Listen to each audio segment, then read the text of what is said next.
कधीच नाही चुकणार तुमचे फेवरेट टीव्ही शोज झी5 सोबत, तेही एकदम फ्री।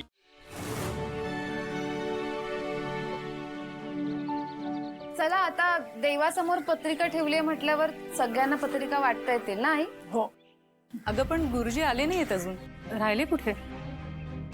हो ना, मी तेच म्हणत होते। खरं फोन केला तेव्हा म्हणाले होते मी इथेच आहे म्हणून। अहो एक काम करता का, जरा पुन्हा फोन करून बघा ना। येतीलच इतक्या? हो पण सगळं वेळेत व्हायला हवं ना। सगळी तयारी झाली आहे, पत्रिका आल्या आहेत, आता कुठलं विघ्न नकोय।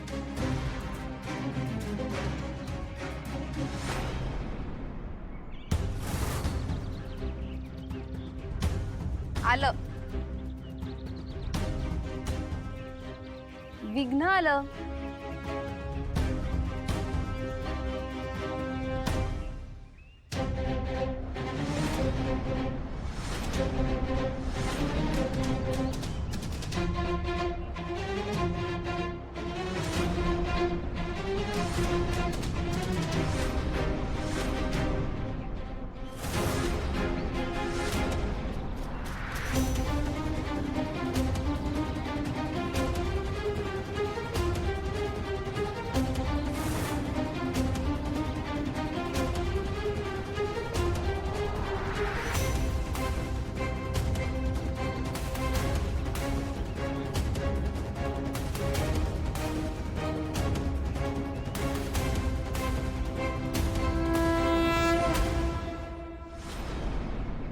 मुलगी घरी परत आली तरी सुद्धा ह्यांनी काही आपला पाठलाग सोडला नाहीये। कीर्ती, कीर्ती, इथं देवाचं दर्शन घ्यायला आलोय ग आम्ही, कुणाचा पाठलाग करायला आलेला नाहीये। आणि जे काय आता करायचंय का नाही ते देवी आई करण। बरोबर आहे आजी, आज त्याचीच तयारी करतोय। सीताई, वंदनाताई ओळख करून देते, ह्या माझ्या होणाऱ्या विहीणबाई।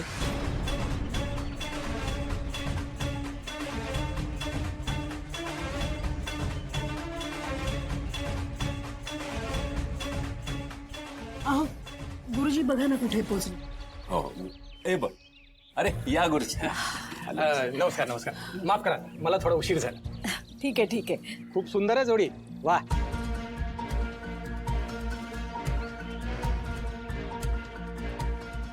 एक मिनिट गुरुजी, माफ करा पण ही आशूची बायको नाही। सीताई, अहो असं कसं म्हणताय? अहो आशूच्या नावचं मंगळसूत्र आहे माझ्या शिवाच्या गळ्यात। आजी हा एकतर्फी हट्ट झाला, नातं कुठे उरले? ही जोडी किती विजोड आहे। तिचे कपडे बघा, वागणं बघा, लक्ष्मीचा काही अंश तरी आहे का तिच्यात? सीताई, अहो असं बोलू तरी नका व आमची लेक तुमच्या घरात दिली आहे, वाऱ्यावर नाही सोडली तिला। कुणी बी यावं वाटेल ते बोलावं। आई, आई तुम्ही तू गप्पा रागा, सारखं शांतरा शांतरा करती मला। आजी शांत। एखाद्याच्या पेहरावावरून त्याचं व्यक्तिमत्व नाही ठरत ना। लक्ष्मी ऐवजी दुर्गाच योग्य आहे असं गुरुजींचं मत होतं आपलं, आणि आपली शिवाच दुर्गेचं रूप आहे। पण ही ना दुर्गा ना लक्ष्मी। मी शिवाय, हे नातं मी मनापासून स्वीकारलंय आणि नातं टिकवण्यासाठी खूप मनापासून प्रयत्न करते। पण ज्याच्यासाठी करते हे त्याला कळलं तर खूपच चांगलं आहे। म्हणजे हे दोघं नवरा बायको नाहीत? नाही,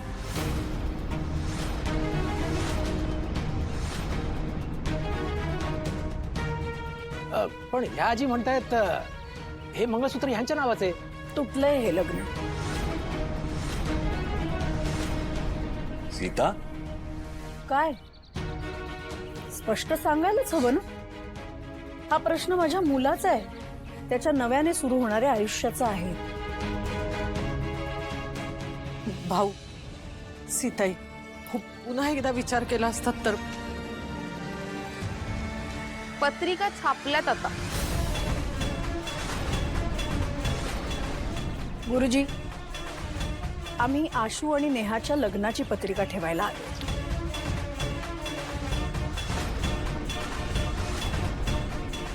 आई, गुरुजींना सांग काय करायचंय. देवीला नारळ व्हायचे. वंदनाताई, आधी आपण ह्यांची पूजा करू आणि मग तुमची पूजा करू. सीताई, आपण या. उर्मिला दे ग. आशू नेहा चल.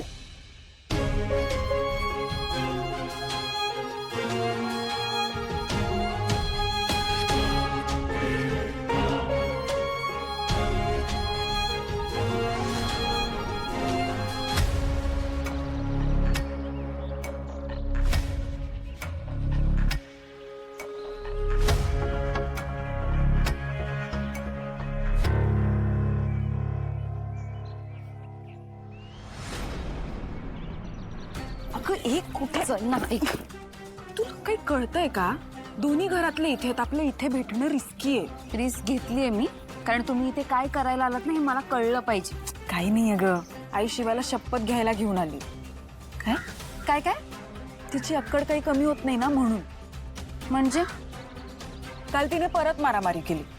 ऐक ना, मला नीट सांगशील काय झालंय?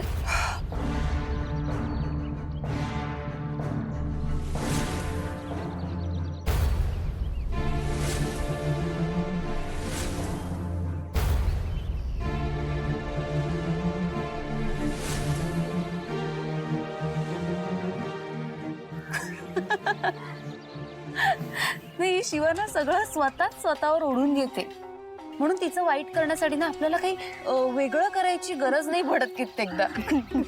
आणि बिचारी आई म्हणून ती तिला इथे घेऊन आली. तिला वाटतंय की शिवा सुधारेल, देव तिला जरा अक्कल देईल, तिचं भलं होईल. तुझ्या आईला पण काहीही वाटतं आणि याचा काही उपयोग होणार नाही आता. नाही पण ओव्हर कॉन्फिडन्स मध्ये राहायला नको. हा, ती शिवा आहे शेवटी.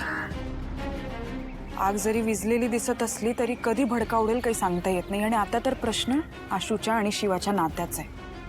ती काहीही करायला तयार आहे. तुमच्या घरात आलेली शिवा आणि तुमच्या घरात रुडलेली शिवा वेगळी आहे. जर शिवाने हे सगळं बंद केलं तर तिची चूक काढता येईल असं काहीच उरणार नाही तिच्यात. हा, त्यामुळे ती आदर्श सून बनू शकते ना, आणि हे आपल्याला चालणार नाही. त्यामुळे ना दिव्या, या वेळेला आपल्याला काहीतरी ठोस आणि काहीतरी वेगळं करावं लागणार आहे. काय करता येईल?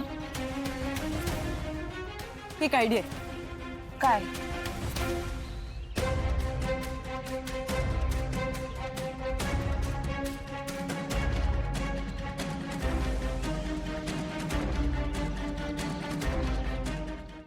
झी5 ॲप डाउनलोड करा आणि पहा सर्व एपिसोड्स एकदम फ्री.